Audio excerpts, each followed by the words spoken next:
Welcome to today's episode of the CIO Watercooler TV. I'm your host David Savage for today's episode and I'm joined by Natalie Whittlesey. How are you? Yeah, I'm good, thank you. You're part of the CIO Watercooler community because you've spoken about diversity, inclusion and belonging at their events previously. Yeah.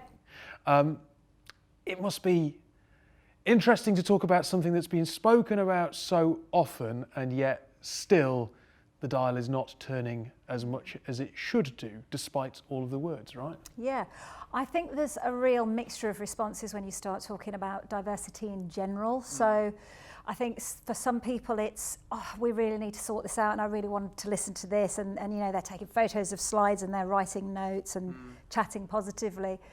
For others, I think it's a little bit, not this again, but I always get comments here, why hasn't this changed? It's been 20 years without anything changing. You know, what are the hurdles? Why do we not seem to be making more progress? And that's why we have to keep talking about it. So I'm afraid if you don't want more presentations and more dialogue about this, let's do something about it. So look, if we focus in specifically on gender, and I know there's kind of a reaction across the industry at the minute not to do that and to talk more about inclusion as a whole, but if we do talk about gender, what do you think the reasons are that we aren't seeing the progress that we would hope to see? I mean, if you look at the statistics, they're largely the same as they were 5 years ago. Lots of people cite a lack of role models, but frankly, I don't subscribe to that. I think there are a lot of female role models out there. It depends on company to company though, and industry to industry. So for example, in the NHS and some of the public sector, there are a lot of female role models. In some of the corporate, large corporate organisations, there aren't. And I think you're right about it not just being about gender when we talk about diversity, but in technology, gender is a really big issue. It's quite male dominated generally. And often when you look at the solutions towards gender diversity, you can apply it to other background groups as well. So, you know, you could slot the word BAME in instead of gender and you could apply some of the same tactics if you're trying to improve things. I do think role models make a difference, but I think role models can start when you're a child. You know, do you have the right role models around you that get you to, that inspire you to reach for the stars rather than cut your potential short? They can be in education as well. In technology, I think I often walk into technology events and I can be one of a handful of women in a room of over 100 people. If you don't feel you belong in that space, you know, we talk about moving the dialogue from diversity to inclusion to belonging. If you don't think you belong, then you're not as likely to say, this is for me, I'm going to do really well here.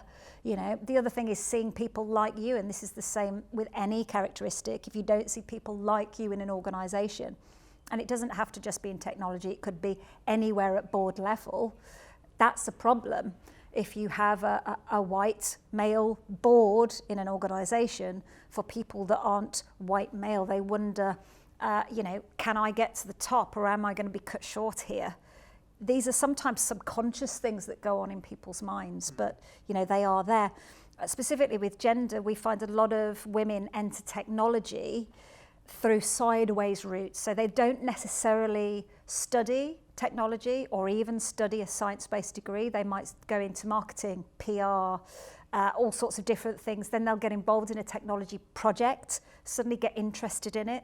The employer spots some potential there and lures them into technology. And often it is because of the understanding of the broader business, and they're encouraging them based on acumen and the ability to learn, rather than the fact that they've got 5 years technology experience.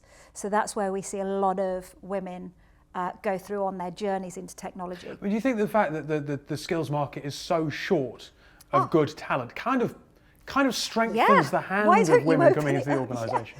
Well, absolutely, and I think we have to think about cross-training for all people, not just women as well. Look, there's a skills shortage in technology, right? I think it's something like 67 or 69% of technology leaders are saying there's a skills shortage. It's the highest rate in 15 years. When we think about future workforce planning, we have to think about cross-skills training for anyone, for men, for women, for anyone. We have to think about cross-training because there isn't enough talent coming through that's trained in technology.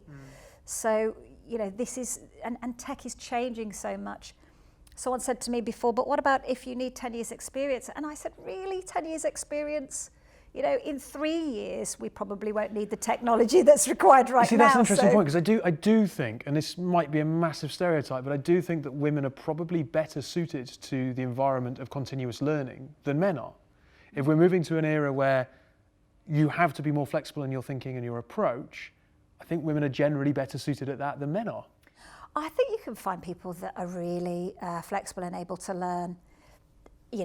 Just some humans can do it, some humans can't. I think that's what it is. But I think that there is this trait in people that is about, I thrive when I learn and develop. And many people have this trait, whether they're male, female, or don't ascribe to any gender. They have this trait of wanting to learn and develop continuously. Some people don't. Yep. And the technology industry is great for that, because you have to learn and develop in tech, because it's disrupting so much, innovating so much, transforming.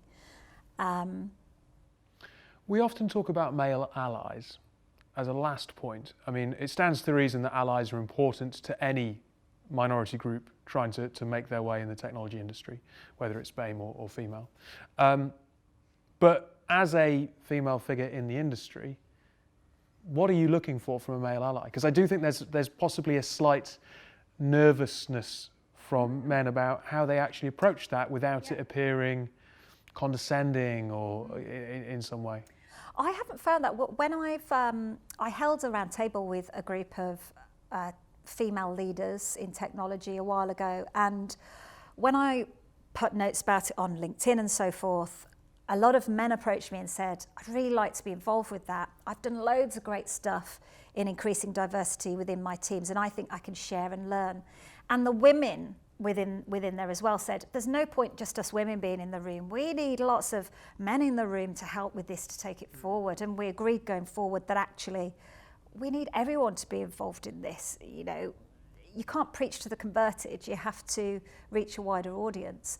And many of my male contacts are super engaged and keen to learn and implement and share what they've done. So absolutely, I think when people sit forward and speak and learn and engage, regardless of who they are, that's when I get excited, because I can learn from them, they can learn from me and everyone else. Well, look, some really interesting points there. Thank you for sharing that with us. If you've enjoyed today's episode of the CIO Watercooler TV, there's plenty more content. Just have a look at the links below.